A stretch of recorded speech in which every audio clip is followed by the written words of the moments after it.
진행입니다. 네, 오전 질의에 이어서 하겠습니다. 기재부에서 한국은행에 요청하면은 한국은행에서 줄 수 있는 대정부 일시 대출금과 관련해서입니다. PPT 보시죠. 지금까지는 거절 사례가 없어요. 요청했는데 거절한 사례가 없습니다. 이거 한국은행에서 준 답변서입니다. 네. 답변 내용이에요. 그리고 아까 대출 용도를 확인한다고 했는데 어떨 때 확인하냐고 그랬더니 특이점이 있는 경우에 실무자 간 사전 협의 과정이 있다. 이 정도라고 합니다. 그 다음에 사후 심사는 있냐? 전혀 없습니다. 그래서 이 정도면은 거의 기재부에서 요청하면 다 주는 그런 형태로 볼 수 있고, 일반인들이 보기에는 마이너스 통장이구나, 기재부가 가지고 있는 마이너스 통장이구나, 그게 당시에 5조가 있었구나, 이렇게 보입니다.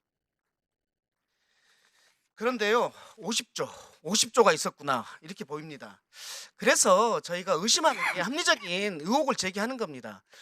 예비비를 마련해서 보고하라고, 조속히 마련해서 보고하라고 했는데 여기에 대해서 예비비를 정상적으로 마련할 수 있는 방법이 없습니다. 예비비 항목을 예산 절차 과정을 통해서.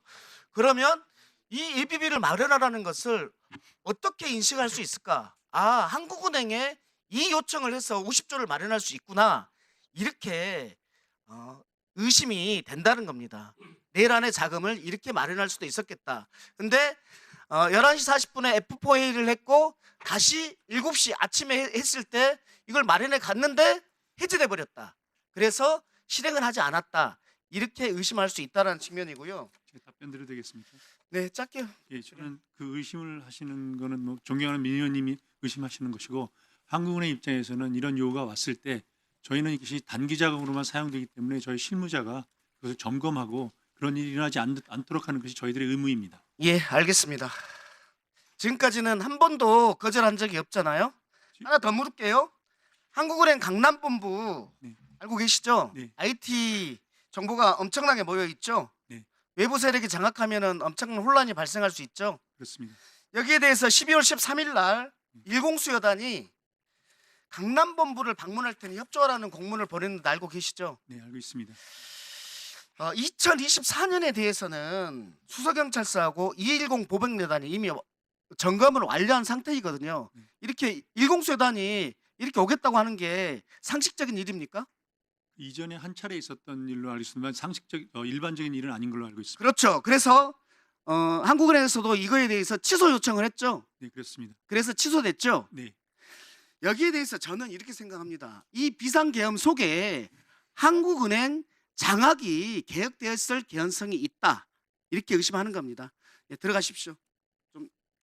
좀 수도해 주세요. 우리 신용환 참고인하고요, 우리 아까 그 나오셨던 이선진 증인이 계셔서, 이선진 증인 잠깐만 나오시면. 아니 누구를 나오신? 이선진 증인 먼저 하겠습니다.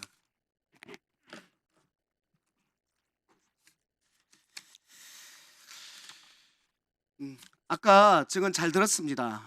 그 노상원 씨가 어떤 일을 일으키면서 같이 할 사람들에 대해서 점을 봤던 것으로 보입니다. 혹시 본인은 어떻게 될지에 대해서 점을 안 봤습니까? 그러니까 본인이 어떻게 일을 해서 먹고 살아야 되는지, 다시 나란 일을 해야 되는지, 어떤 사업가한테 어디 고문으로 자리가 조금 왔다고 해서 고민을 조금 처음에는 하셨었어요. 네네. 혹시 증인께서는 굿도 하십니까? 네, 예. 노상원 씨가 굿은 요청하지 않았습니까? 네 하지 않으셨어요. 네. 들어가 주십시오. 스톱해 주십시오. 우리 신용환 증인, 신용환 참고인.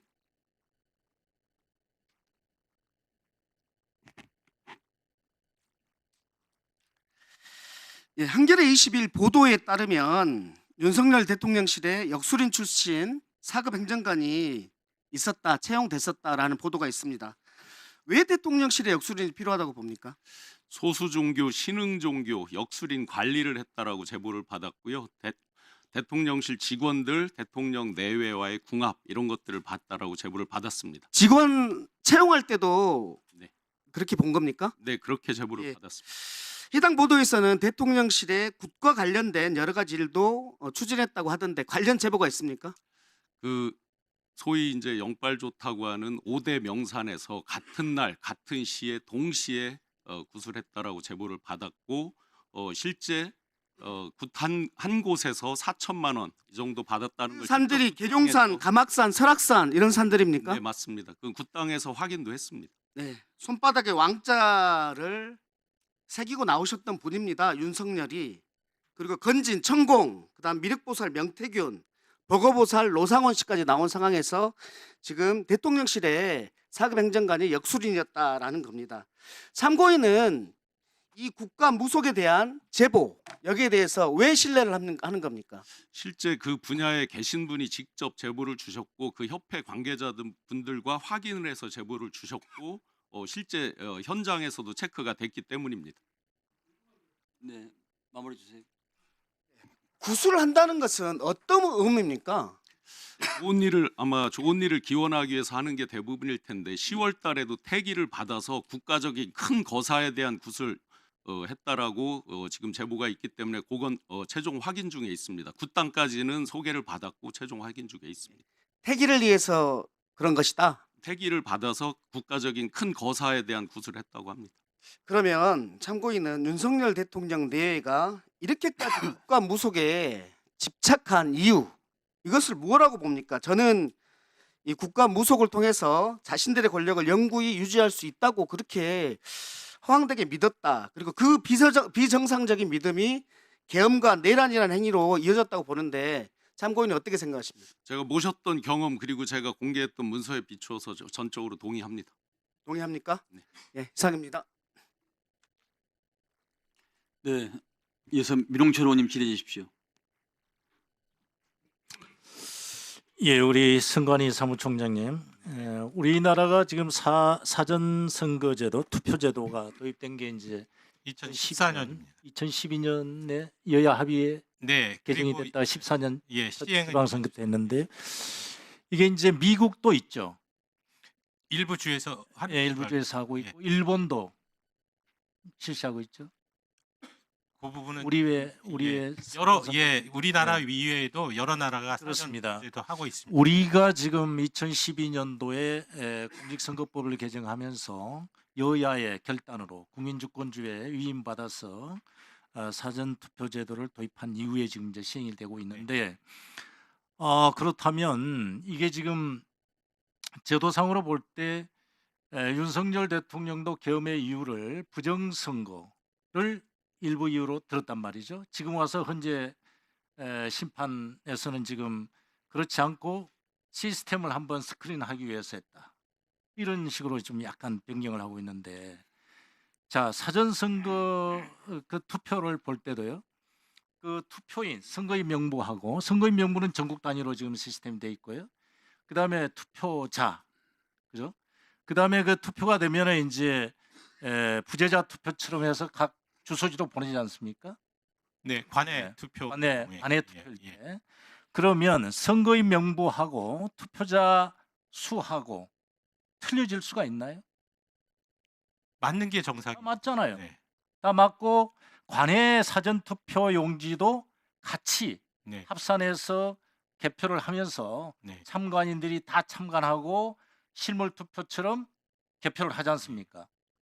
그러면 선거 이 투표 자체는 어떠한 그 어떤 그 계산이라든지 실질적으로 투표한 내용 자체가 바뀔 수가 없는 시스템 아닙니까? 네.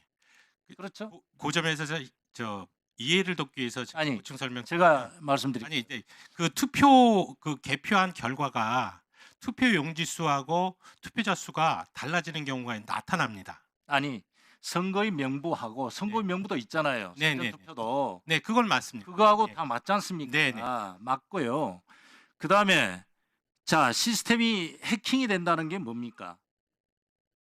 지금 중앙선관위에 중앙 서버가 해킹된다는 것은 선거 투표를 갖다가 선거 당일날 개표하는 과정 속에서 해킹이 되더라도 현장에서는 실물 투표 계산을 하기 때문에 결과값이 달라질 수가 없지 않습니까? 예, 그건 맞습니다. 그죠? 예. 그러면 해킹이 돼서 통계가 달라진다 해가지고 선거 자체가 부정이 됩니까?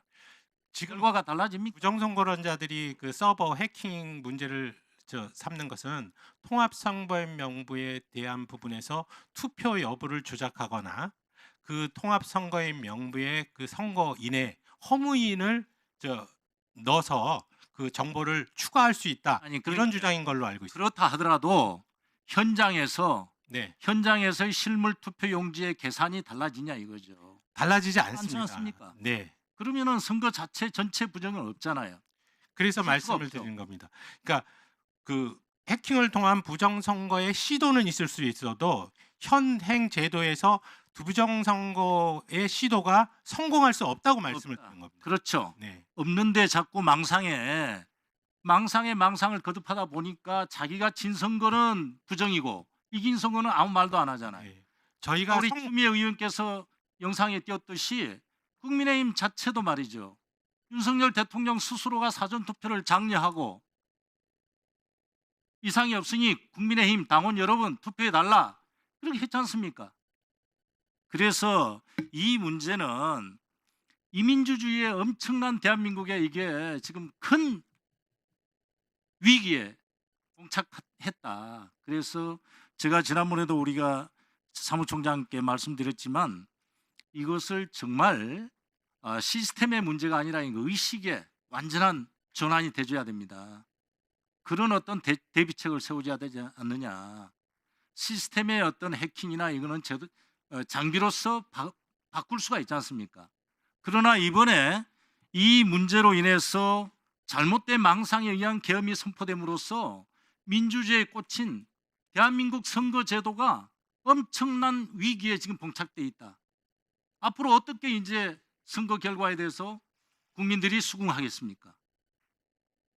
이거 우리 이 헌법기관에 대한 엄청난 불신을 지금 야기했는데 이 책임은 어떻게 져야 되겠어요?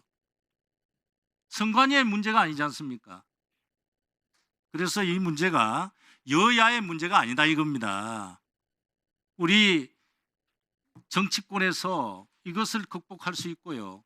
국민주권주의가 제대로 형성될 수 있도록 하는 게 선거제도인데 이번에 대한민국이 위기에 봉착해서 이 제도를 어떻게 타개를 하느냐.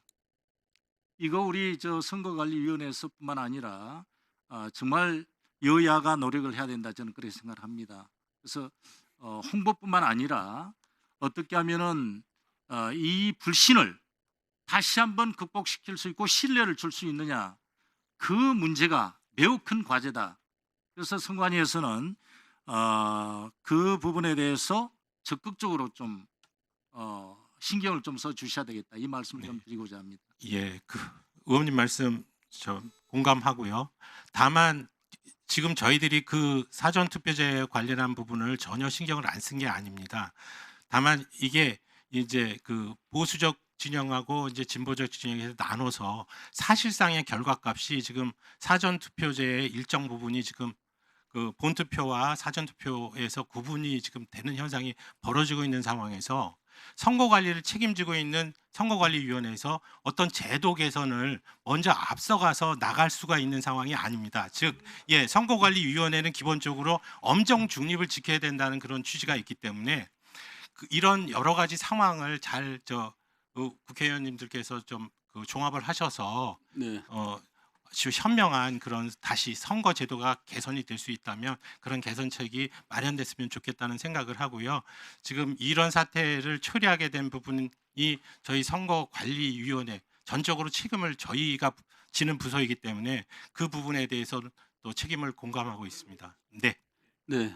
두 개 질문하려니까 시간 좀 잘 끊어주세요. 네, 인천 부평을 박선원입니다. 김용빈 사무총장님, 네. 국정원이 그 선관위 보안 감사할 수 있습니까, 없습니까?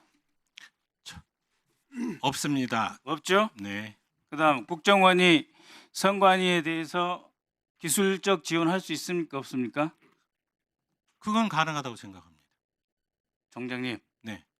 국가정보원법 제4조 보십시오. 네. 국가정보는 제중앙행정기관만 사이버 공격 대응을 할 수가 있고요. 그래서 국정원이 중앙선관위에 간 것 자체가 불법이고 통신기반보호법 제7조 3항 보세요. 네. 국정원은 개인정보가 전 모든 통신기반 시설에 대해 기술적 지원을 수행해서는 아니 된다. 네. 선관위에 우리 후보자들 정보 다 들어가죠? 네, 그렇습니다. 안 되는 거예요. 불법입니다. 사무총장이 이러한 법률적 지식과 이 헌법기관 수호해야 된다는 생각이 없어요. 그게 문제입니다. 자, 그래서 네. 국정원 해커들이 뚫었어요? 못 뚫었어요? 못 들었죠? 네. 업무망 못 들었죠? 네. 그래서 결국 선관위가 다 줬어요.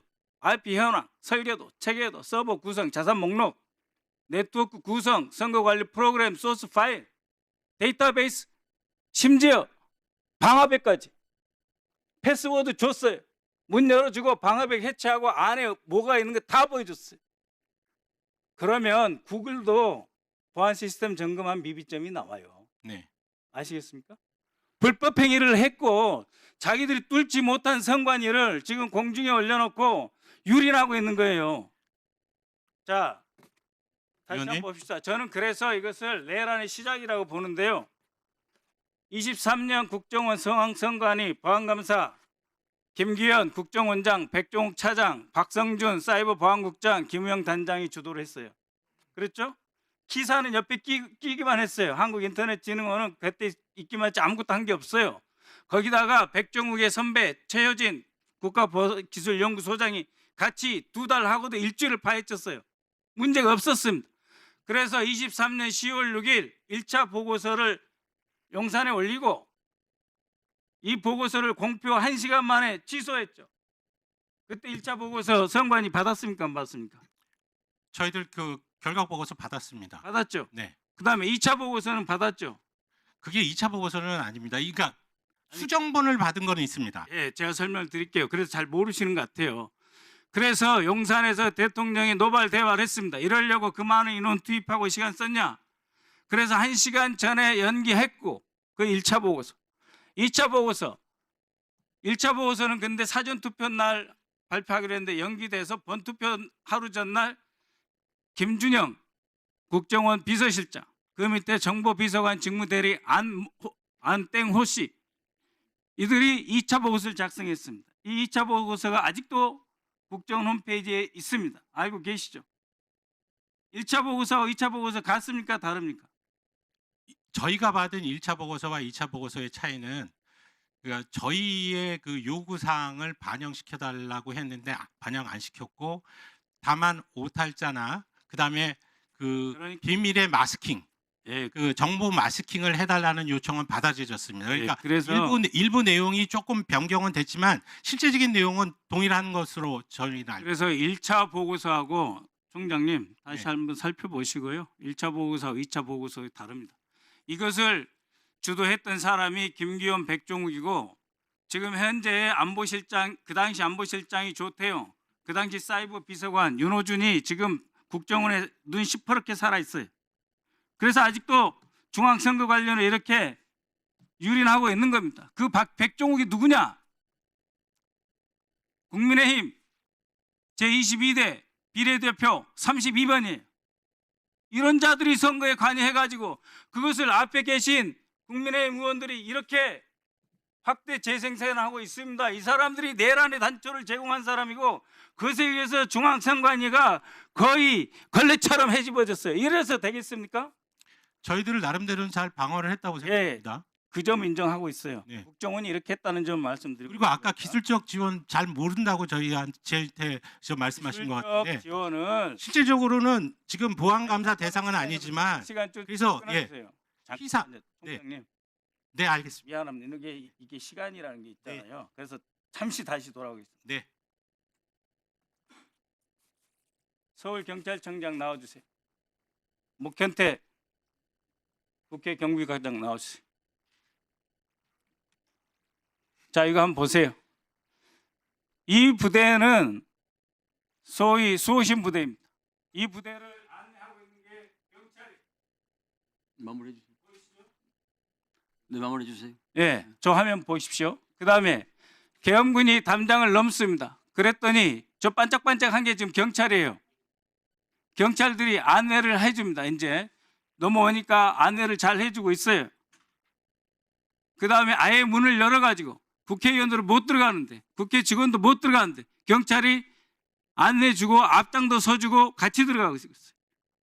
13만 5천 경찰을 이렇게 유린시킨 사람이 바로 이상민 행안부 장관이고 김봉식 청장이 군의 하수인이 돼버린 거예요. 그렇지 않습니까? 이것에 대해서 청장 한 말씀 하세요. 그리고 목견태 경비단장님 어떻게 보세요? 본인이 다 지시한 겁니까? 청장이 지시한 겁니까? 제가 답변 드리겠습니다, 의원님. 지난번에도 말씀드렸지만 이번 일과 관련해서 국민들과 또 국회의원님들 그리고 제가 36년간 몸담았던 경찰 조직에 다시 한번 진심으로 죄송하다는 말씀을 드립니다. 하지만 현장의 직원들은 당시 포고령의 어떤 위헌 위법성 여부를 미처 인식하지 못하고 지시에 따라 움직였다고 생각이 됩니다. 예. 행안부 장관이 13만 5천 경찰들 앞에 사죄를 해야 되는데 저렇게 계시면 안 되는 거예요. 뭐 장관님과 저는 그날 통화한 적도 없고 계엄 전후로 일체 연락한 적이 없습니다. 예.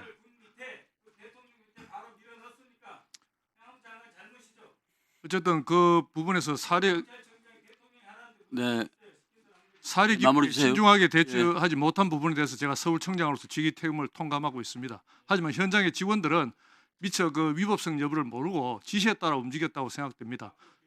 그 부분에서 좀 의원님들 폭넓게 이해를 해주셨으면 합니다. 예. 경비대장님 말씀하십시오.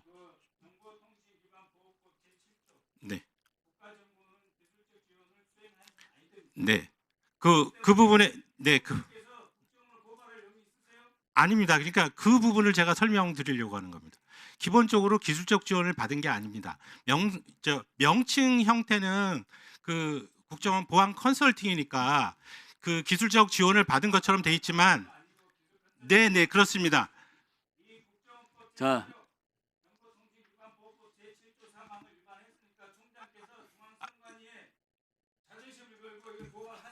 그건 그럴 수가 없는 게 그때 상황 자체가 보안 감사의 대상은 아니지만 이런 부분에서 문제가 있지 않느냐는 얘기가 있었고 저희들은 보안 컨설팅 자체의 주체를 그 국정원은 개입시켜서 네.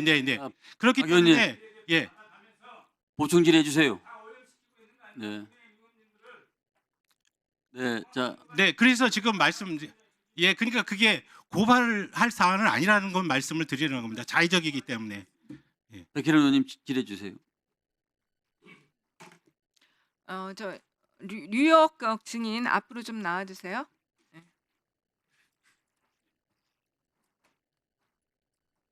예, 유혁입니다. 예. 네, 법무부 감찰관으로서 네. 계엄 당일날 용기 있게 계엄에 항의 표시를 하신 것에 대해서 감사드립니다. 근데 조금 아쉬움도 있어요. 그때 조금 네. 있었으면 이 법무부가 실제로는 이 계엄에 있어서 큰 역할을 할 수 있는 부서로 보이잖아요. 실제로 이제 경찰력이나 이런 동원은 이제 경찰이나 이제 군 하겠지만 이후에 사법 문제와 관련해서는 법무부의 역할이 있을 텐데 네. 그게 조금 더 어떻게 보면 알 수 있었던 부분들이 너무 빨리 나오셔서 좀 알 수 없었던 아쉬움이 좀 있는 것 같습니다. 어떤 그 당시 상황을 조금 구체적으로 말씀해 주시겠습니까? 몇 시쯤에 법무부에 모였고 어떤 사람들이 모여서 저도 어떤 뭐 행동을 언론 보도를 보고 네. 계엄 선포가 된 걸 알았고요. 그 법무부에 출근하면서 뭐 나름 판단을 했습니다. 계엄 선포는 당연히 뭐 말도 안 되는 상황이고 이게 뭐 현실 인식이나 혹은 위법하고 위법한 계엄 선포라고 저는 확신을 가졌고요. 어찌됐든 간에 계엄 선포는 뭐 당신이 마음대로 하셨는지 모르겠지만 그걸 따르고 안 따르고는 제가 저의 마음대로 할 수 있는 거고 제가 결정할 수 있는 영역이라고 생각을 했기 때문에 법무부에 몇 시에 청사에 들어가신 거죠? 제가 12시쯤으로 추정됩니다. 제가 사직서를 제출한 게 00시 09분이니까 아마 저 12시 직전이었을 것 같습니다. 12시 직전쯤에 어느 단위까지 이렇게 회의하겠다고 연락이 온 건지 아시나요? 제가 그때 당시에 이제 실국장 단톡방에서 실국장들이 모이라는 그 비상소집 지시가 있었다는 그 단톡 메시지를 받고요. 기조실장이 그 메시지를 올려가지고 다른 실국장들이 다 그거 보면서 지금 바로 출근한다고 이렇게 글을 올리는 걸 보고 저도 그걸 보고 바로 법무부 과천으로 출발을 했습니다. 과천에 도착하셔서 뭐 회의 안건이라든지 그런 것을 받은 거는 없습니까? 저는 뭐 최소한 이게 어떤 회의인지 성격은 확실히 파악을 해야 될 것 같아가지고 제가 뭐 여러 차례 언론에서도 말씀드렸습니다만 들어가자마자 장관이 얘기하는 걸 말을 잘라버렸습니다. 상당히 기분 나빴던 것 같기도 한데 말을 자르고 제가 이게 혹시 개헌 관련 회의입니까? 라고 여쭤봤고 장관이 예 그래요라고 말씀하시길래 저는 그냥 제 결심했던 바대로 그냥 그렇다면은 저는 뭐 따를 생각이 전혀 없고 개헌과 관련 지시라던가 명령은 전혀 이행할 생각이 없습니다. 그렇기 때문에 이 자리를 떠나겠습니다. 사직하겠습니다라고 표시하고 바로 문을 그러니까 거절하고 그때 나왔. 박성재 법무부 장관 분명히 계엄 관련 후속 조치를 위한 회의다. 그거는 그렇게 얘기를 한 거예요. 그 당시 네 그래요라고 말씀하셨고 제가 그 이후에 몇몇 뭐 제가 이름을 밝히긴 그렇습니다만 실국장하고 통화를 해본 바에 따르면 계엄 선포 이후의 뭐 상황을 논의하는 회의였던 것으로 보입니다. 그리고 그때 당시에 뭐 제가 사직서를 제출하겠다고 했을 때 박성재 장관의 뭐 모습이라던가 이런 것을 보면 뭐 최소한 지금 뭐 밝혀진 사실에 따르면 8시 40분 정도에는 최소한 그 계엄 선포라는 상황을 알고 있었던 것으로 생각되는데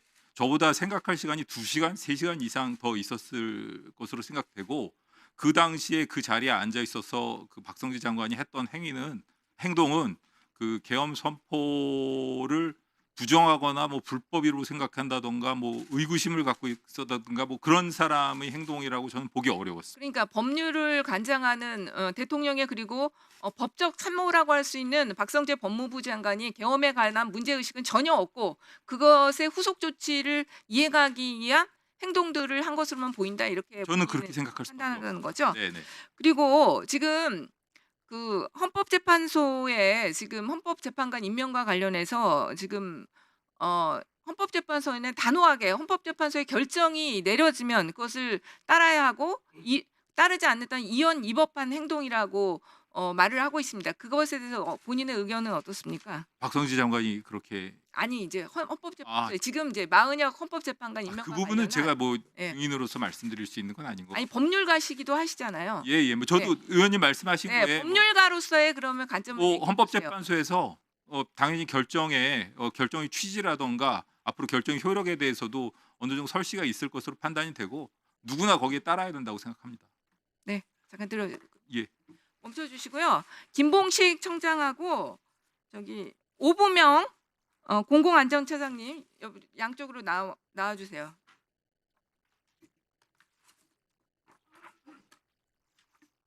네, 김봉식 청장님은 참 책임 무거우신데 더 무거운 것이 그때 당일날 8층 서울청 상황지휘센터에서 참모들과 법률 검토를 했죠. 그래서 참모들 대다수가 그때 당시에 국회의원들의 출입을 막는 이런 것들이 위법하다, 이원적이라는 얘기를 했었습니다. 그럼에도 그 의견을 안 받아들였어요. 1분 주세요. 정리. 네, 마무리해 주세요. 네. 1분만 더 주시고요. 네. 네. 처음 그때 당시에 네. 그 의견 낸 거 얘기해 보세요. 처음 1차 차단했을 때 네. 법 시입 질서를 보고 저와 참모들이 청장님께 건의를 드렸고 청장님께서 그 의견을 수렴을 해서 1차 차단 해제가 이루어졌습니다. 그러니까 어쨌든 그때 당시에 국회의장을 비롯해서 국회의원들의 출입을 가로막는 것은 헌법에도 비상계엄 해제 요구권이 있으니까 문제가 있다 이런 의견으로 얘기한 거 맞죠? 맞습니다. 대부분이 다 그렇게 얘기를 했죠. 그렇습니다. 네. 그러니까 결국 어떻게 보면 비상계엄 포고령 자체에 1호의 문제점을 지적하신 거예요. 청장님 그런 참모들의 의견을 듣고도 계속 이렇게 강행한 거 어떻습니까? 근데 사실 제 공소사실 관련되기 때문에 상세히는 말씀 못 드리겠습니다만 그 포고령 내려오기 전에는 제가 국회의원님들하고 보좌관, 사무처 직원들도 다 출입을 시켰습니다. 심지어는 국회 출입기자까지 출입증 있는 분들은 모두 출입을 시키라고 사실 제가 지시를 했습니다. 그 이후에 이제 포고령 내려온 이후에 좀 상황이 달라졌는데 그 짧은 초유의 급박한 상황에서 어떻게든 그 부분이 따라야 되느냐 말아야 되는 그런 판단을 빨리 해야 되는 상황에서 일부 참모들의 그 자리에서는 즉석 브레인스토밍 같은 그런 과정이 있었고 그 부분에서 상급청에서 지시가 내려온 부분을 소화하고 이행해야 될 어떤 그런 부분에서 제가 판단을 했던 겁니다. 제가 제 지휘 책임을 회피하려는 것이 아니고 그 부분에서 제가 물론 상급층의 지시가 있었습니다만 그 자리에서 어떤 포고령이 따라야 될 초유의 급박한 상황이고 포고령이라는 게 처음이기 때문에 그 부분에 대해서 논란이 좀 있었습니다. 사실 그 당시에 어떤 법무부나 대검 이런 데서 어느 한 부서라도 공식적으로 이게 뭐 위헌 위법하다고 발표한 부서가 없지 않습니까? 그 짧은 순간에 경찰에서 판단하고 집행을 해야 되는데, 그래서 그 부분에 대한 판단의 책임은 제가 당연히 지는 건 맞습니다만 그 현장의 어떤 직원들한테까지 그런 그 강요한다는 건 쉽지 않다고 생각합니다.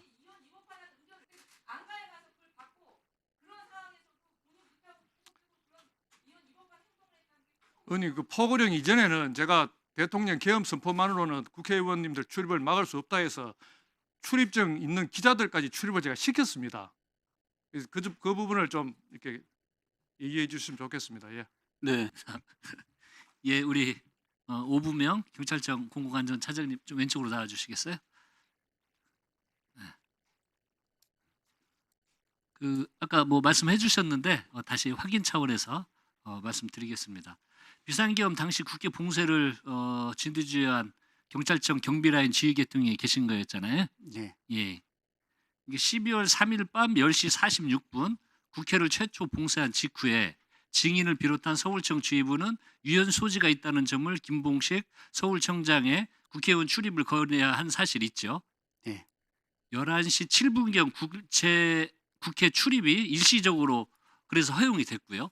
네, 그렇습니다. 예. 그 조지호 청장이 포고령을 인지한 밤 11시 37분 국회가 다시 전면 봉쇄를 했습니다. 그죠? 예.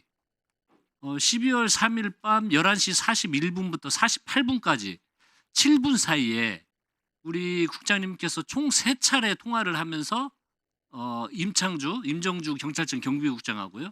국회 전면 차단을 재검토해달라고 요청한 사실이 있죠. 네. 3번 했습니까? 한 번은 통화가 잘 안 돼서 네.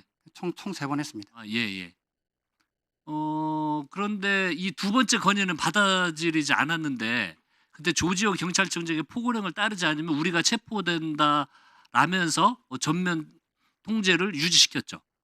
그때 당시에는 조지호 청장님의 말씀은 듣지 못했고 예. 본청장 지시대로 하라는 말만 들었습니다. 예, 본대 지시대로. 저희들이 주목해야 될 점은 경찰청과 서울청 지휘부가 국회 봉쇄의 위헌성을 계엄 선포 직후부터 인지를 하고 있었던 거잖아요. 이미 논의를 했잖아요. 네, 헌법 17조를 보고 알게 됐습니다. 예. 이게 계엄 선포 당시 국회 봉쇄를 통한 국민의힘 국회의원 출입 금지 조치가 헌법과 법률에 위반될 우려가 크다는 점을 이미 알고 있었고, 그리고 증인뿐만이 아니고 서울청 지휘부 대부분이 국회 전면 봉쇄가 위법하다는 인식을 공유를 하고 있었던 겁니다. 그래서 그런 논의를 했고 전화를 받고 봉쇄를 풀어야 된다고 이야기를 했고요. 그럼에도 국회 봉쇄에 대규모 경력이 투입이 됐습니다. 이유는 조지호 청장의 의지가 가장 크게 작용을 했을 거라고 저는 생각이 듭니다. 그리고 조지호 청장의 그런 강한 의지는 포고령 선포 이후에 포고령을 근거로 한 주장, 그래서 그 포고령을 따라야 된다는 이 주장으로 경력이 투입이 되면서 봉쇄를 했던 것입니다. 경찰청장은 비상계엄 선포 전후에 시종일관 윤석열 피고인의 의중과 심기만 중점을 두고 경력을 운영을 하면서 저는 국회를 봉쇄했다고 생각이 듭니다. 심지어 13만 경찰 수장이 국회의 계엄 해제 의결 후에도 대통령 눈치만 본 것입니다. 국회 봉쇄부터 해제 과정까지 전 과정에 제기된 의혹들을 낱낱이 밝혀야 할 것입니다. 네, 들어가셔도 좋습니다. 네. 다음에 우리 박완수 전 총장님 잠깐만 좀 부탁드립니다. 예, 전 육군 총장입니다. 예. 지금 아까 우리 김병주 의원님께서도 질의를 해주셨는데 그 결심 지원실에서 윤석열 피고인이 비상계엄을 다시 선포하겠다라는 언급을 들은 사실이 있으십니까? 그런 사실 없습니다. 없습니까? 이 국회가 계엄을 해제했는데 새벽 2시경 수방사의 출동 가용 인원을 파악하라고 지시한 이유가 무엇입니까? 그런 사실도 제가 없습니까? 그런 사실, 네네. 여기 출동 가용 인원 파악 사실 안경민 수방사 작전과장 증언 1차 기관 보고 때 이야기를 했는데. 예. 저는 총장님 모르겠습니까? 예. 1시 14분부터는 또 다른 장소에 있어가지고 제가 그런 사실 잘 모르겠습니다. 그러면 그 곽종곤 사령관님, 예, 죄송합니다. 그 2시 13분 경에 특전사령관입니다. 예, 그 13분 경에 성관위에 그 김용원 전 장관이 이 성관위의 병력 재투입이 가능한지 문의를 했고 곽 사령관님은 불가능하다는 답변하셨다고 발언을 하셨죠. 예, 그게 2시 13분이었습니다. 그 시간대입니다. 예, 감사합니다. 2시경에 이 계엄을 해제했는데 이 출동 가용 인원을 해제한 이후에 왜 이게 가능한지 계엄사령부에서 했고요. 그다음에 또 2시 13분도 이 해제된 이후입니다. 근데 또 특수전 사령관에게 전화를 해서 그 성관위에 투입할 병력이 가능한지를 해제된 이후에 왜 자꾸 물어봅니까? 그리고 아까 여기 2차 기업 준비상 우리 김주 의원님께서도 질의를 하셨는데 여기 201 여기 대구에 있는 이 부대는요. 저희들이 제보도 받았습니다. 그때까지 헬기를 켜놓고 병력이 대기를 하고 있었어요.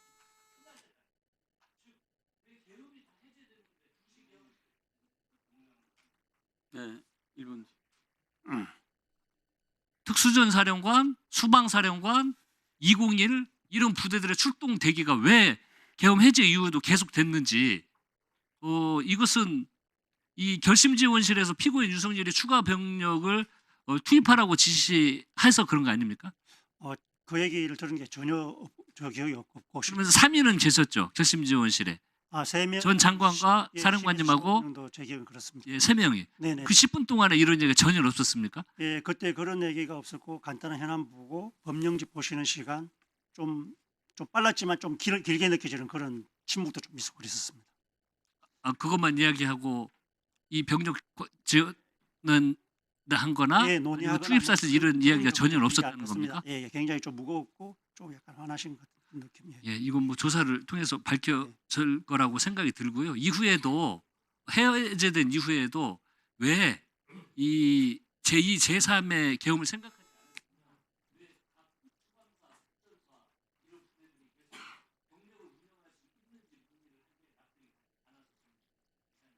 박한수 사령관님 앞에 서 계십시오.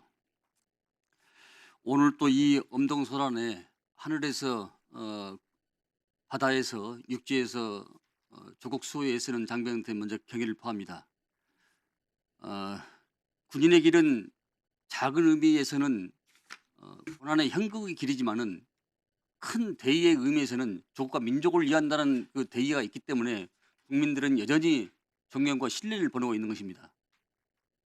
99.99%의 군인들한테는 모든 국회의원들이나 우리 국민들이 전적으로 신뢰를 보는 겁니다. 다만 0.01% 한 줌도 안 되는 정치 군인 때문에 도배급으로 넘어가고 있는데 여전히 많은 국민들은 저는 신뢰를 보고 있다고 생각합니다. 한 50분 전에 말이죠. 헌재에서 이준우 전 수방사령관이 우리 계엄사령관한테 박한수検사한테 계속 전화를 받았다고 해요. 무슨 내용으로 전화를 했길래 계속 전화를 받았다고 이렇게 진술했지요? 네네.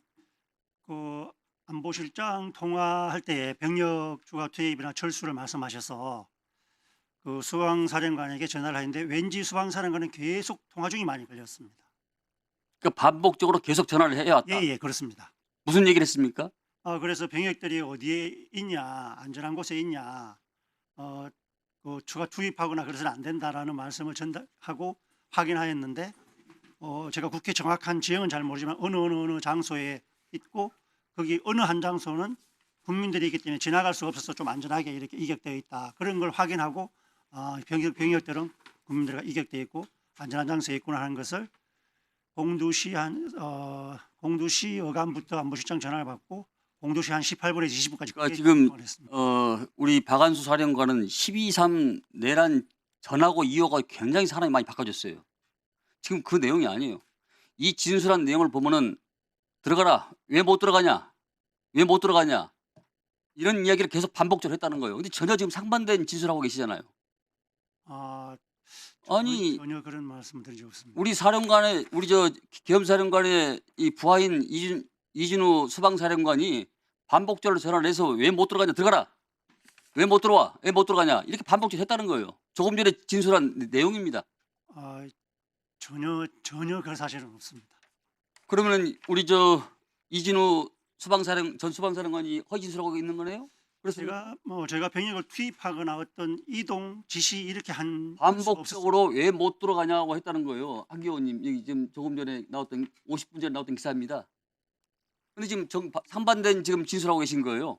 예, 상반됐다는 말씀은 이해하는데 전혀 제가 그때 상황실도 없었고 어떻게 지시할 수 있는 그런 상황이 아니었고 아니 그 상황실이 없었기 때문에 우리 계엄사령관께서 계속 반복적으로 전화를 했던 거 아닙니까?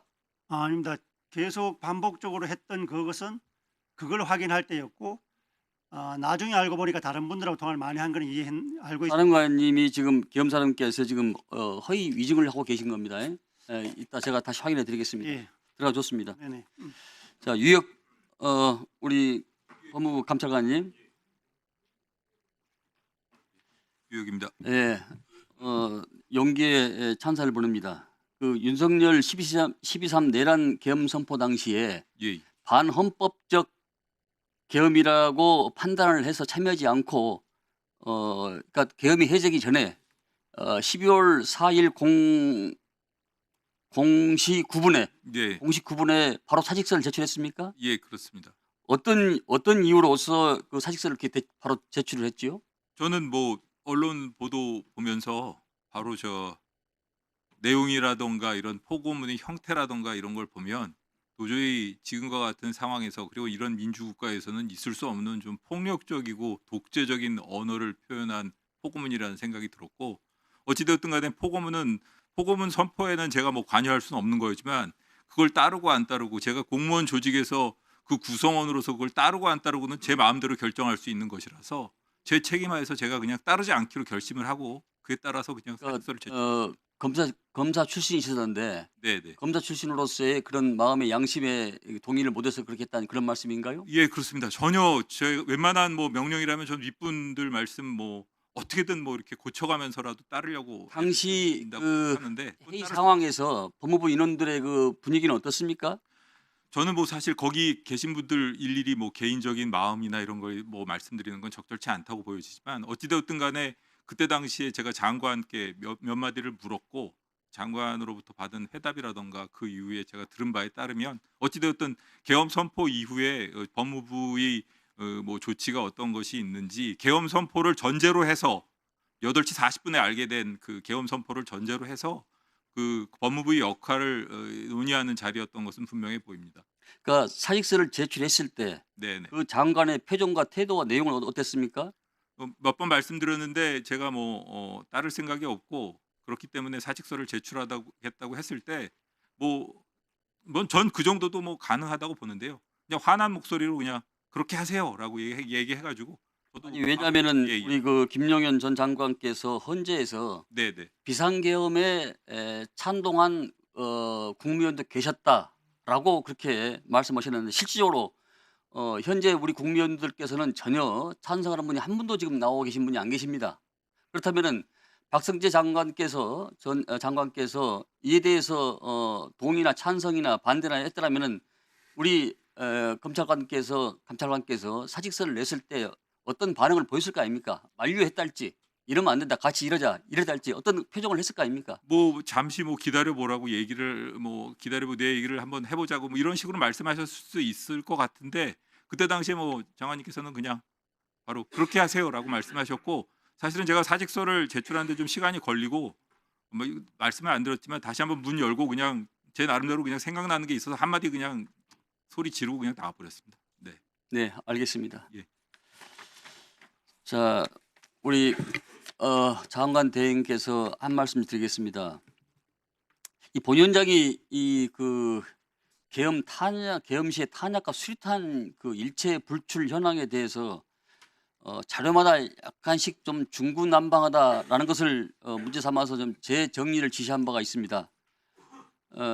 본 의원실에는 1월 13일자 국방부 보고 종이 책자에 적힌 기준으로 보면은 기 제출받은 자료와 함께 수산된 결과가 20만 2,545발로 지금 나와 있습니다.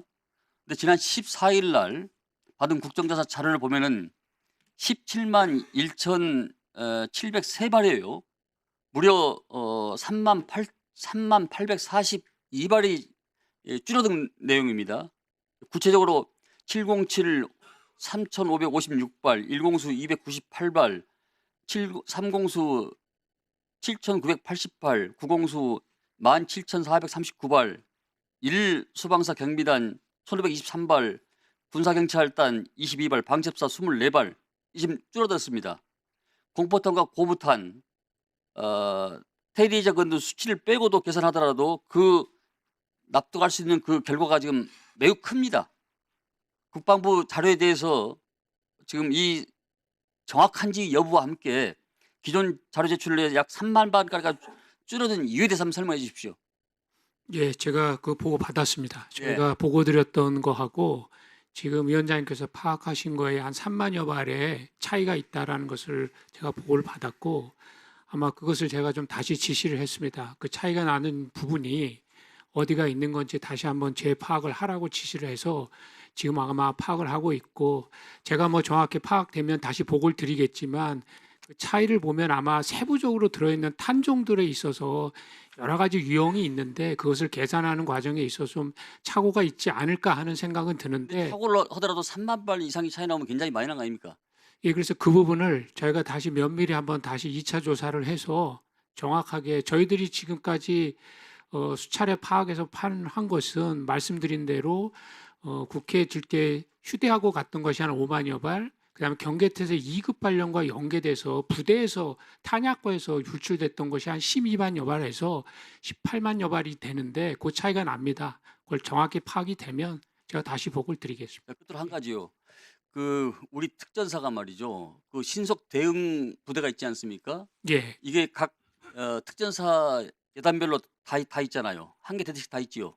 예, 뭐 정확한 건 아니지만 특전사 부대별로 그 임무에 맞춰서 다 신속 근데 대응 부대를 운영합니다. 이 인원들은 평시에도 실탄과 장비와 세트화돼서 일차돼 있죠. 예, 그것은 뭐 출동 대기한 초동 조치 부대용으로 다 세팅이 돼 있습니다. 그러면은 이 인원들이 출동을 했다는 것은 뭘 의미합니까?